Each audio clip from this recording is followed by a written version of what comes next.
talking sense to the senseless, aggravating crucial responses, stirring up pot, banging on graves, unapologetic logic mind frame, neuro-linguistic programming, propagandist exploration, radicalized juxtaposition, megalomaniacal expositions, ceaseless, senseless, their worldviews hold no gravity, senseless, ceaseless, contradictions before bravery, none of them any sense, hack the cherry trees down, down, down, none of them make the lick of sense, uproot their gardens, dig, dig, dig, dig.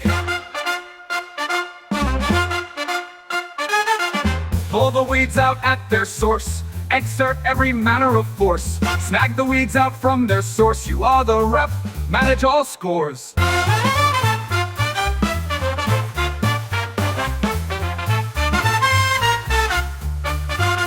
Neuro-linguistic programming, neuro-linguistic programming, neuro-linguistic programming, propagandist exploration, radicalized juxtaposition, megalomaniacal exposition, ceaseless, senseless, their worldviews hold no gravity, senseless, ceaseless, contradictions before bravery, none of them any sense, hack the cherry trees down, down, down, none of them make the lick of sense, uproot their gardens, dig, dig, dig, dig, pull the weeds out at their source, exert every manner of force.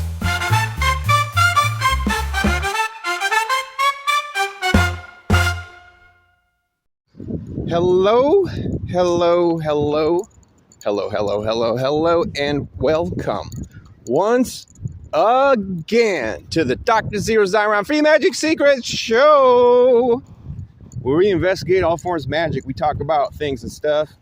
We talk about the cool book I wrote called Apex Unhinged. We talk about the music I've been making on Suno, which is available on this channel. And we talk about, I said, magic in general. And today, I thought I'd talk about magic mistakes in tarot tangles. Things that I wish I'd known earlier in my quest. And certain ways, here's the thing with magic. To any degree, many of us, even if we're aided by the internet now and have Wikipedia and can really dig up obscure details, it's a lot easier now that there's Google AI as well to refine your search and give you some more answers what you're looking for. But even with those tools, it's a lot of work to do all that tracking down of stuff, So all of us, to an extent, start out in a vacuum. Now, Dr. Zeero here is an individual who's a little bit older than maybe a lot of the people, I don't know, maybe posting videos. A lot of people I see doing magic videos are in their 20s, early 30s. Some people are older, what have you, it's all ages. But, people are, when you're, I'm not saying anybody is like far back or ignorant. It's just, ignorance is dispelled by the wisdom that you slowly gather. And with age, you're able to gather more wisdom. And, I'm a person who, I was already about 25 when social media first started to kick in its earliest forms and in its earliest appearances. I was already like 24, 25.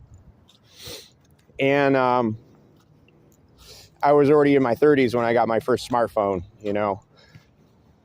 I was in my later 30s. So, the internet for me, I was around since when it first came. And we're talking like America Online floppy disks, where you got like 30 free hours a month or something. Then you had to pay after that incrementally, however it worked. I mean, that was kind of like my introduction, that early way of doing it. So, you sat down on a computer with the internet for the first time, and then it very slowly just quickly dawned on me within like an hour of using it, like, I have the knowledge of God, moo-ha-ha-ha. I can know anything I want to at any given point in time immediately, or I can try to search for it. And as we have all learned, living in the age we have and how things have progressed, how extremely overwhelming that is, and how it's overwhelmed us to the point now where people aren't necessarily looking to know anything that they want to know at any given time. A lot of time they're looking for distractions. They're on Tinder. They're playing video games on their phone, or they're pissing around and listening to music. All the little amenities, all the side quests, these little things of desire that is they're working on, And to the point where, like, it's everywhere you go, every bus you get on, everybody has a phone in their face. When someone takes a break at work, they shove a phone in their face. When someone has a moment of freedom, they don't know what to do, they run out of small talk, they shove a phone in their face. And, it's like people snorkeling.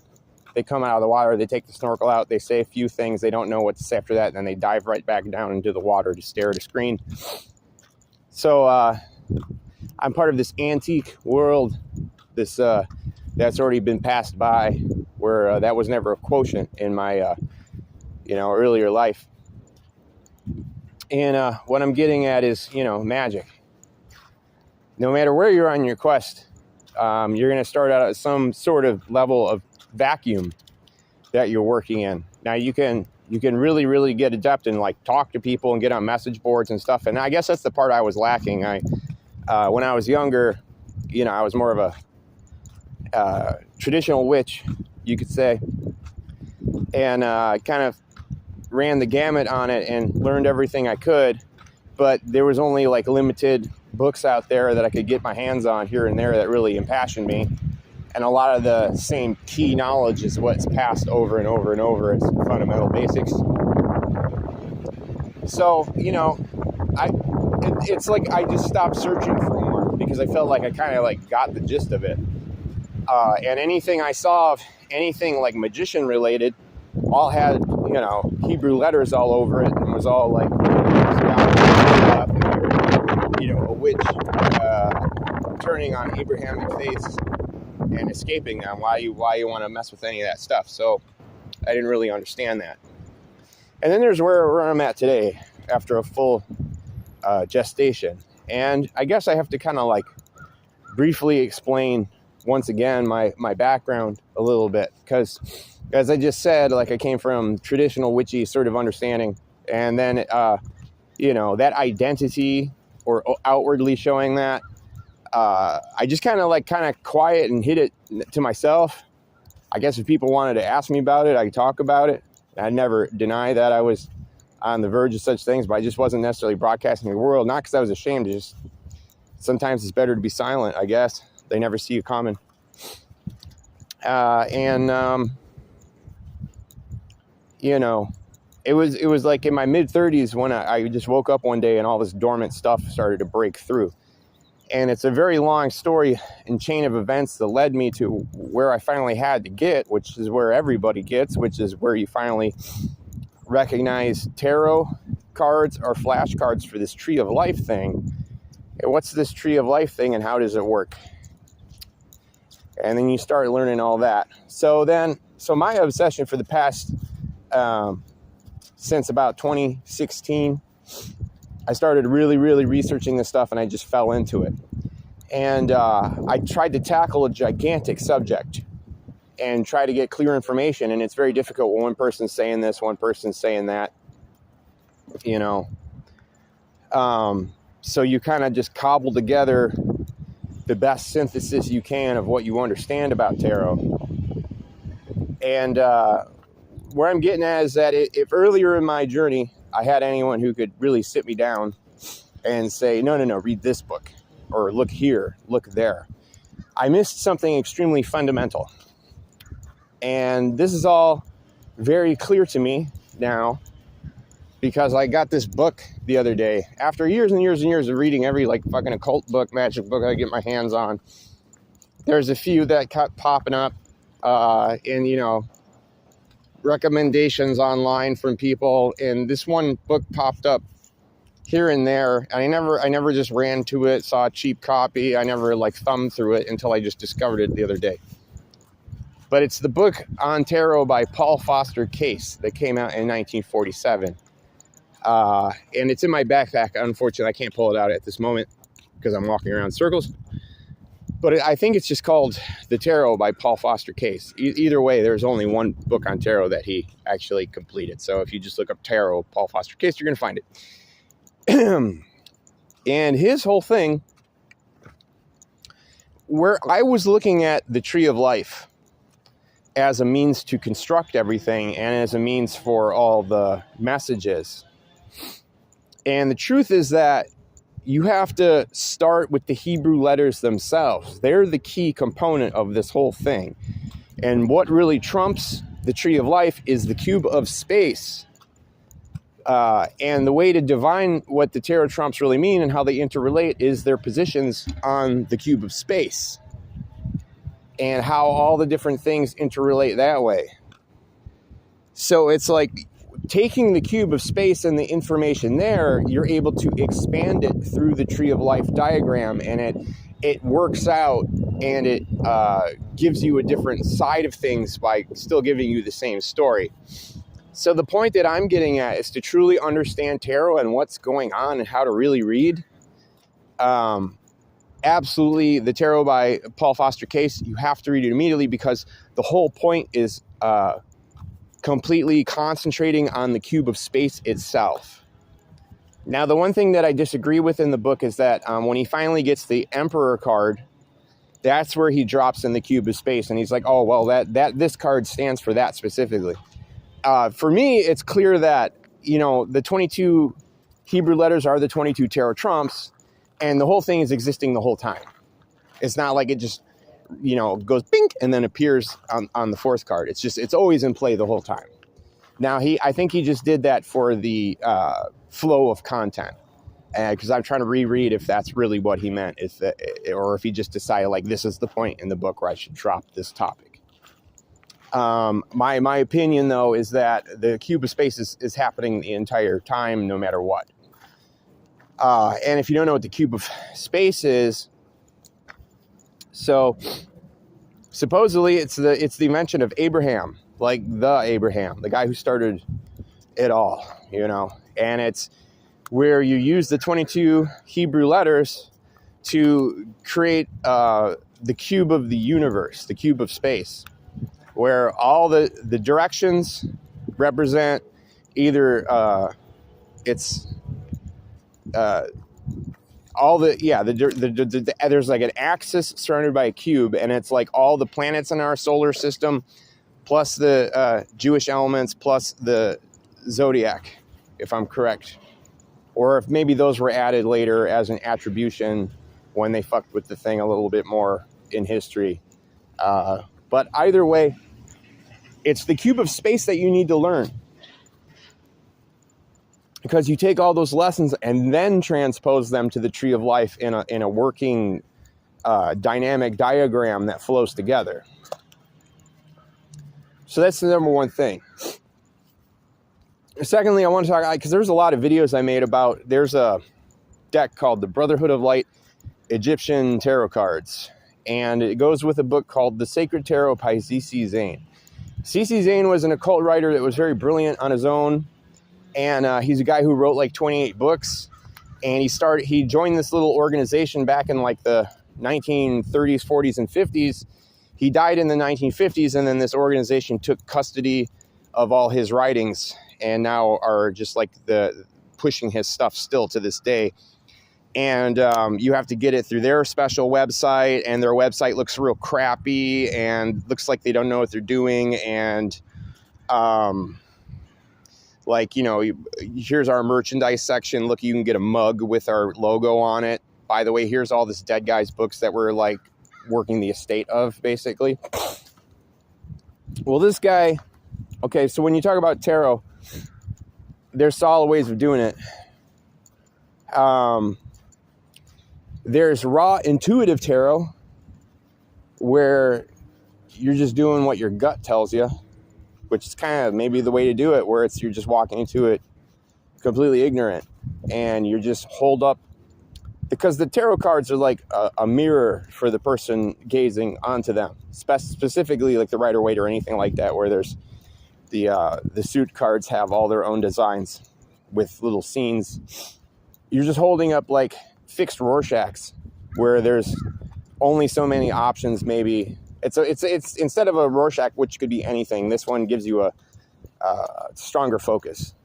So it's like important to see like what's coming out of a person is the tarot reading itself for the most part. There's like what it means with all this magical stuff, but ultimately you're reflecting a mirror or putting a mirror in someone's face and reflecting their own psychology back at them. And what they see is what is the real reading. So there's this raw intuitive tarot. Okay.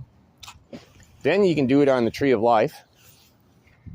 And then there's this Sacred Tarot by C.C. Zane, this Egyptian tarot. Now, here's the thing. His is his own inclusive system. And it has all the makings listed inside it that will be illuminated in other texts. Like, all the same ideas are cooked up, they're just rearranged differently. And this guy's whole point was that he was getting to the Egyptian roots of what these Hebrew letters were kind of about, and the wisdom schools, the mystery schools of Egypt, and all this stuff. And it's more like an astrological deck tied to Pythagorean number magic. And like there's Kabbalistic stuff going on as an afterthought, but it's not the main focus. It's just sort of like kind of hanging out in the background as like, oh yeah, by the way, also in Kabbalah, they say this. Now the thing is, this thing's a work, because this Egyptian evolution, spiritual evolution through the wisdom schools, this shit he's talking about, it was a work by, there was someone who wrote a book called An Egyptian Initiation, which was completely fabricated by some occult guy in, I think, the 1800s. And then it slowly made its rounds through all these different occult groups in Europe and in America who thought it was like legitimate and real. So this dude made this hyper complex tarot system, tarot card thing, where, you know, the book's like 500 pages long. It's amazing. But, you know, it's on an imaginary, fictional, supposed Egyptian initiation. Now, you could say, you know, F that for that reason and just discredit it. But the thing is, the lessons that he's teaching and what he's actually saying is all relevant still. Even if it's a fictitious work, it still has relevance, because I learned a lot from it and all that stuff. But the problem with this is that I studied this thing first before I completely understood that it was a work for that reason.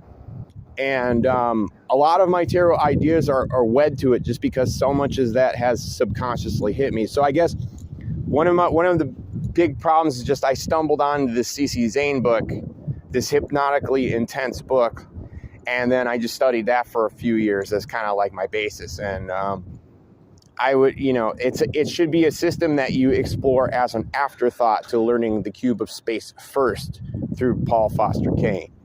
Now, Paul Foster Kane started an organization, or joined it, I forget, and became the main writer head of it. It was called the BOTA, the Builders of the Identium, I think, ADYTUM, I believe, but it's BOTA are the initials. So there's a BOTA tarot deck where it's basically like, people thought it was a Rider-Waite clone deck, but it corrects all the little details that Rider-Waite leaves out or obscures or puts blinds on. So unfortunately, this, just like with C.C. Zane, the BOTA group, same sort of deal. It's a bunch of gatekeepers pushing this guy's stuff long after he's dead, and then you go to the website and it's like a tacky, crappily made website that looks like some 60-year-old woman put together, and it's like, come to our merchandise. You can buy pencils and t-shirts and coffee cups with our logo on it. Oh, by the way, here's all these books this guy wrote. So that's the other problem. This BOTA would be an extremely potent group if it could modernize and bring itself into the future. I don't really know anything about them, but I did learn that they do have a group of these people who meet in the city that I live in once a month, apparently. And they meet at like some church library on like a Sunday in the middle of the day. I'm going to try to go if I don't have to work and check it out. But I wanted people to look into the BOTA because I think it could be a solid magical order for refinement.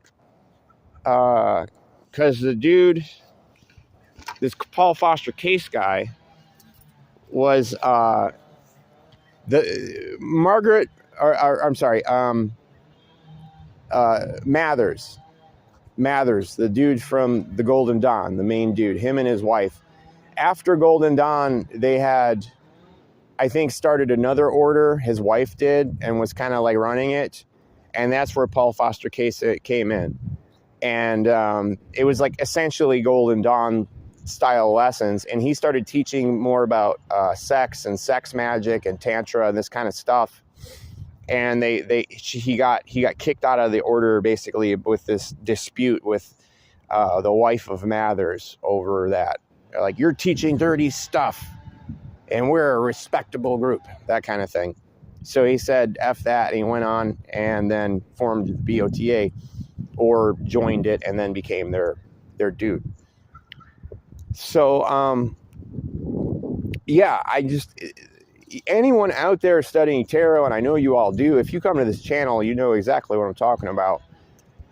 So it's just my entire perception. I just learned the correct meanings behind all the Hebrew letters. And this is the mistake I was making, is that you need to concentrate on the Hebrew letters themselves and that form of magic. If you don't understand why that's important, I'm going to just lay it out like this. It's like, say, the Vikings had the runes, and each rune had its own magical process to it, and this and this and this and this and this.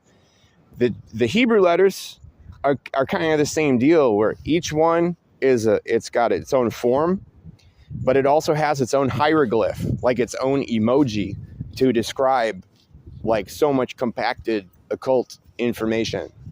And each one of these letters has its own numerical value to it.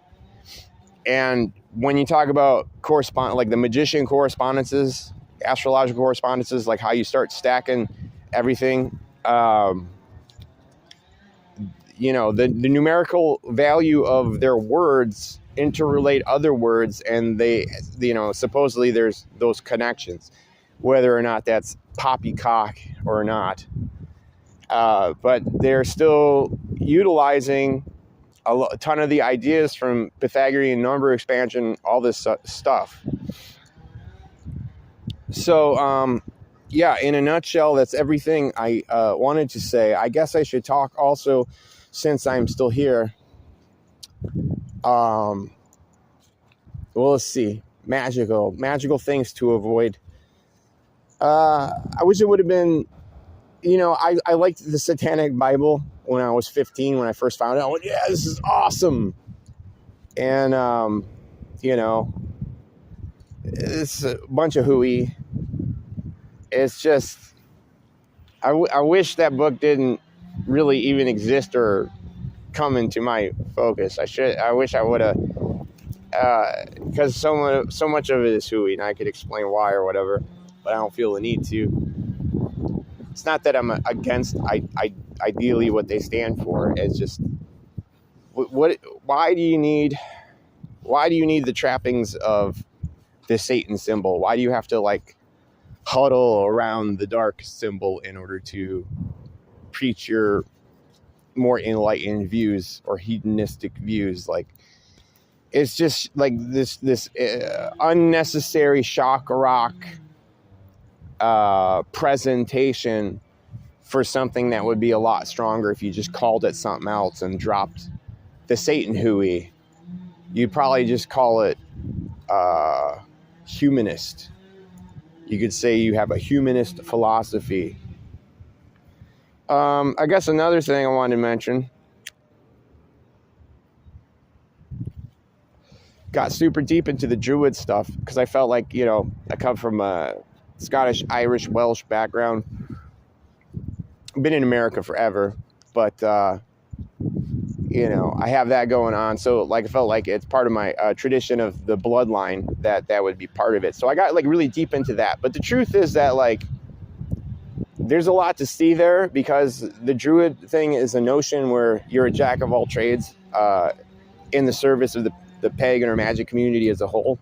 And you try to play a lot of different roles. It's a role to grow into, and you're like a timekeeper, and you're a lot of things, officiator, a timekeeper, all kinds of stuff. But the truth is, like, the Celtic mythology, it's meaningless to me. Like, I like the myths, I like the stuff, but I can't remember any of it, and I can't really, like, visualize all of it, and I don't believe any gods or goddesses in any sense. So it's like, for me, there's just, like I said over and over, I've got this anti-Abrahamic monotheist, anti-Abrahamic monotheist streak.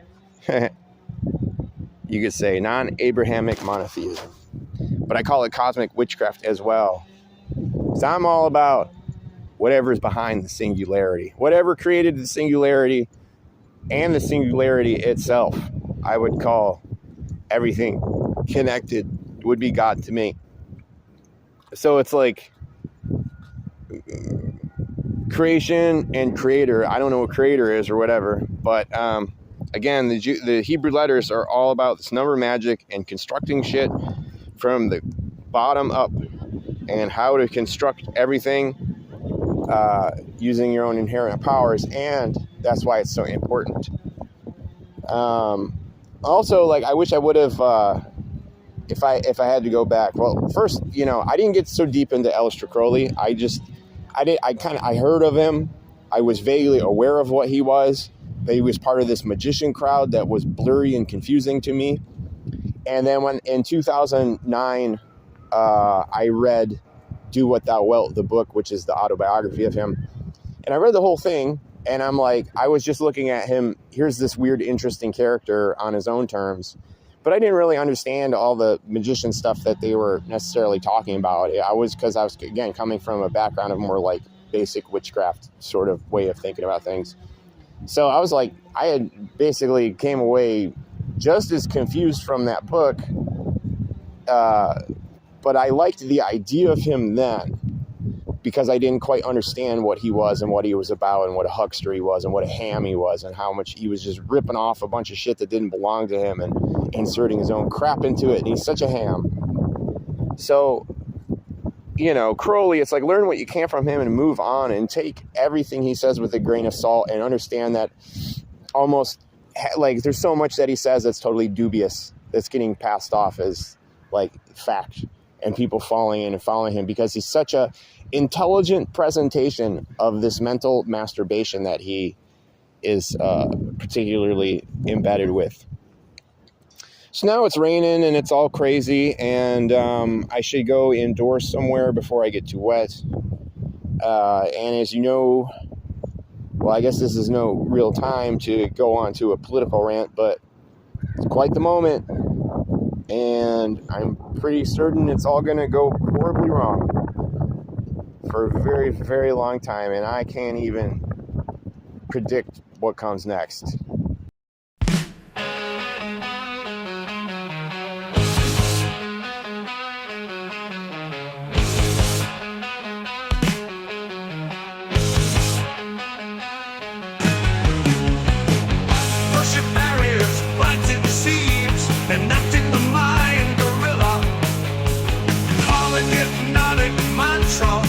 Ultimate joke upon the earth, playing our mind games forever.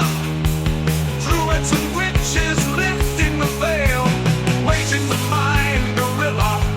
Some call it magic, the quest to unveil.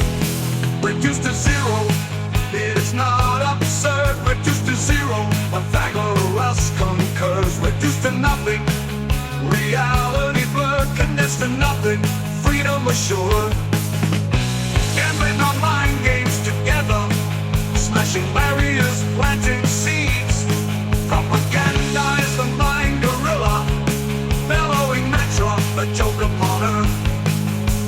Playing these mind games forever, occult magicians lifting the veil, enacting the mind gorilla. Some call it magic for power and veil. The game is the answer, you know that for sure. The game is a flower, propaganda endures.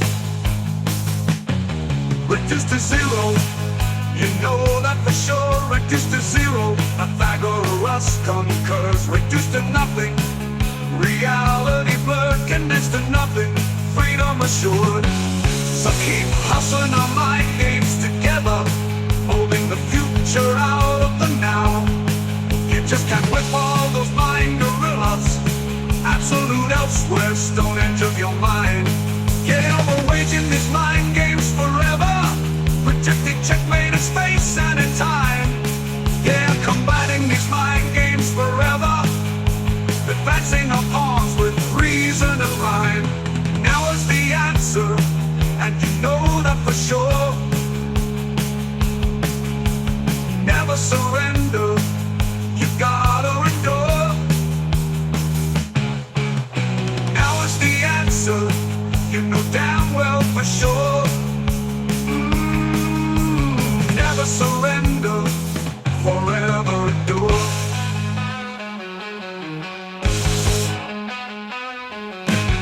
So keep on playing those mind games together, doing the ritual under the moon. Keep on playing these mind games forever, lucid attainment of the year wheel. The game is the answer, you know that for sure.